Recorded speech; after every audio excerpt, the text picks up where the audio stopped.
नमस्कार। आज अश्विन शुक्ल त्रयोदशी शके 1934 सादर करीत आहोत ठाणे वार्ता। ठळक घडामोडी। जिल्ह्यामध्ये पहिल्या सहामाहीत 2411 जणांना सर्पदंश। शिवसेनेच्या दुर्गाडी किल्ल्यावरील घंटानाद आंदोलनात अवघे 3 नगरसेवक सहभागी। आणि पोलिसांची थकीत देयकं रखडल्यानं पोलिसांची दिवाळी अंधारात जाण्याची भीती। या आणि इतर घडामोडी विस्तृतपणे पण काही क्षणातच। ठाणे जिल्ह्यामध्ये पहिल्या सहामाहीत 2411 सर्पदंश झाले। ठाणे जिल्हा आरोग्य विभागाच्या अहवालातून ही माहिती उघड झाली आहे। 2011-2012 मध्ये 3188 सर्पदंशाची प्रकरणं घडली होती। त्यामुळे पहिल्या सहामाहीतच 75% सर्पदंशाची प्रकरणं घडली आहेत। 2010-2011 मध्ये 4901 सर्पदंशाची प्रकरणं घडली होती। सर्वसाधारणपणाने जुलैमध्ये सर्वात जास्त म्हणजे 703 सर्पदंशाची प्रकरणं घडली आहेत। एप्रिलमध्ये 116, मे मध्ये 165, जूनमध्ये 384 तर सप्टेंबरमध्ये 455 सर्पदंशाची प्रकरणं घडली असल्याचं या अहवालात म्हटलं आहे। सर्पदंशाने मृत्यू झाल्यास शासनातर्फे 1 लाख रुपये मदत म्हणून दिले जातात। याची माहिती वेगळ्या विभागामार्फत ठेवली जात असल्यामुळे सर्पदंशाने नेमके किती मृत्यू झाले याचा उल्लेख या अहवालात नाही। जिल्ह्यातील जवळपास 600 गावांमध्ये अद्याप देखील वीजच पोहोचलेली नाही। त्यामुळे अनेकदा अंधारात सर्पदंशाची प्रकरणं घडतात। शेतात काम करताना सर्पदंशाने मृत्यू झाल्यास 1 लाख रुपये नुकसान भरपाई देण्याची तयारी शासनाने दाखवली असून ही नुकसान भरपाई पंचनाम्याचा नंतर 15 दिवसाच्या आत देण्याचं आश्वासन वनमंत्री पतंगराव कदम यांनी दिले। देशात 2 लाखाहून अधिक सर्पदंशांची प्रकरणं घडली असून राज्यामध्ये सर्पदंशामुळे 48 जणांचा मृत्यू झाल्याचं केंद्रीय आरोग्य मंत्री गुलाम नबी आझाद यांनी लोकसभेमध्ये दिलेल्या उत्तरात म्हटलं आहे। सर्पदंशामुळे होणारे मृत्यू बहुतांशपणे वेळेवर उपचार न मिळाल्यामुळे होतात। अनेकदा ग्रामीण भागात सर्पदंश झाल्यावर डॉक्टरकडे जाण्याऐवजी मांत्रिकाकडे जाण्याचा कल असतो। त्यामुळे मृत्यूच्या संख्येत वाढच होते। शिवसेनेच्या दुर्गाडी किल्ल्यावरील घंटानाद आंदोलनाची धार आता कमी होऊ लागली असून कल्याण डोंबिवली महानगरपालिकेतील 31 नगरसेवकांपैकी अवघ्या 3च नगरसेवकांच्या उपस्थितीत हे घंटानाद आंदोलन पार पडलंय।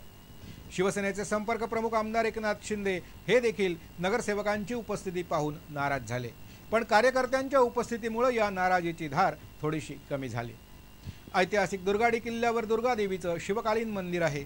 अनेक वर्षापासून तिथं नवरात्रोत्सव साजरा केला जातो। या किल्ल्याच्या मागच्या बाजूला असलेली एक भिंत हे आपलं धर्मस्थळ असल्याचा दावा मुस्लिमांनी केलाय। सन 1970 नंतर बकरी ईदच्या दिवशी त्या ठिकाणी नमाज पठण सुरू झालं। त्यामुळे दुर्गाडी किल्ला हिंदूंचा की मुस्लिमांचा असा नवाच वाद निर्माण झाल्यानं तत्कालीन शिवसेना ठाणे जिल्हा प्रमुख आनंद दिघे यांच्या नेतृत्वाखाली 1985 पासून बकरी ईदच्या दिवशी घंटानाद आंदोलन करण्याला सुरुवात झाली। बकरी ईदच्या दिवशी मुस्लिम धर्मीय किल्ल्यावर नमाज अदा करण्यासाठी येतात, तर हिंदू धर्मीयांतर्फे त्यावेळी देवी दर्शन आणि घंटानाद करण्याचा प्रयत्न केला जातो। त्यामुळे तणावाची परिस्थिती निर्माण होते। पोलिसांमार्फत 1986 ते 1993 पर्यंत हिंदू संघटनांच्या कार्यकर्त्यांची बकरी ईदच्या दिवशी किल्ल्यावर जाऊ नये अशा प्रकारच्या नोटिसा बजावल्या जात होत्या। 1994 मध्ये तत्कालीन गृह राज्यमंत्र्यांनी अशी नोटीस बजावायला पोलिसांना मनाई केली। आज सकाळी असं आंदोलन करण्याचा प्रयत्न करणाऱ्यांना पोलिसांनी रोखलं। पोलिसांनी लाल चौकी परिसरातच बॅरॅक टाकून रस्ता अडवला होता। आमदार एकनाथ शिंदे यांच्या नेतृत्वाखाली शिवसैनिकांनी बॅरॅक ओलांडून जाण्याचा प्रयत्न केला, पण कडक पोलीस बंदोबस्तामुळे हा प्रयत्न अयशस्वी ठरला। काही वेळ पोलीस आणि आंदोलकांमध्ये ढकलाढकली देखील झाली, पण पोलिसांनी एकनाथ शिंदे यांच्यासह 162 शिवसैनिकांना ताब्यात घेतलं आणि नमाज पठण होताच या सर्वांची मुक्तता केली।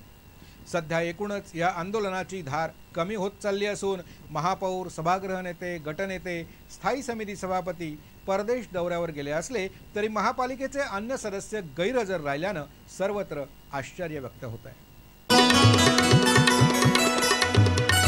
ठाणे कोषागार कार्यालयाच्या आडमुठेपणामुळे पोलिसांची यंदाची दिवाळी अंधारात जाण्याची शक्यता आहे।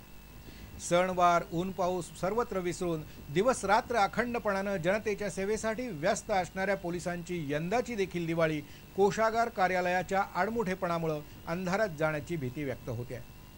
गेल्या वर्षी ठाणे पोलीस आयुक्तांनी ऊर्जित रजेचा पगार आणि अनज्ञाप्ती देयक दिवाळीपूर्वी देण्याचं जाहीर केलं होतं, पण दिवाळी तोंडावर येऊन देखील पोलिसांना अजून यातून एक पै देखील मिळालेली नाही। ही देयकं तयार करून कोषागार कार्यालयात पाठवण्यात आली होती, पण कोषागार कार्यालयातून काही तांत्रिक मुद्द्यामुळे ही देयकं पुन्हा परत पाठवण्यात आली। त्यामुळे पोलिसांना दिवाळी तोंडावर येऊन देखील एक पै देखील मिळू शकलेली नाही।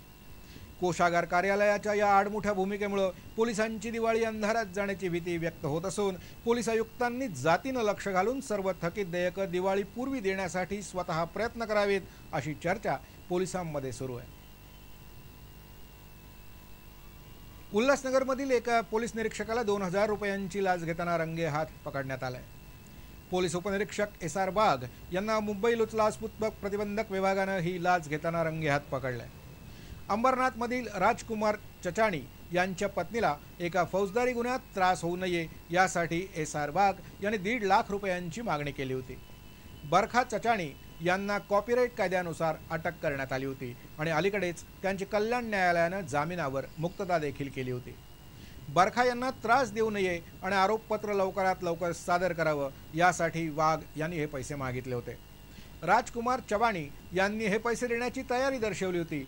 चवाणी यांनी यानंतर लाचलुचपत प्रतिबंधक विभागाला याची माहिती दिली। काल अंबरनाथमधील शिवाजीनगर इथे या रकमेचा पहिला हप्ता म्हणून 2000 रुपये घेताना त्यांना रंगेहात पकडण्यात आलं।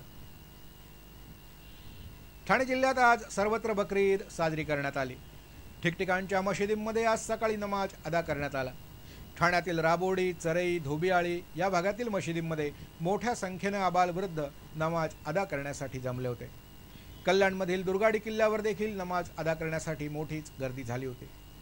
ईद उल दुहा म्हणजे कुर्बानीची ईद समजली जाते। रमजानचे रोजे संपल्यानंतर ईद उल फित्र साजरं करण्यात येतं। तसंच इस्लामी वर्षाचा शेवटचा महिना जिल हजची सुरुवात झाल्यावर 10 दिवसांनी ही ईद साजरी करण्यात येते। याच महिन्यात हज यात्रा देखील असते, म्हणून या महिन्याला जिल हज असंही नाव देण्यात आलंय। कुर्बानी आणि हज या दोन्ही विधींचं महत्त्व असून त्यांचा संदेश मात्र एकच आहे। मानवजातीच्या कल्याणासाठी त्याग करा आणि आहुतीसाठी तयार रहा असा ईश्वरानं संदेश दिलाय। नमस्कार मंडळीमध्ये उद्या भेटूया पंचांग करते दा कृ सोमण यांना। दिवाळीचं नेमकं महत्त्व काय याविषयी विचारा हवा तो प्रश्न थेट दा कृ सोमण यांना। सहभागी व्हायला विसरू नका।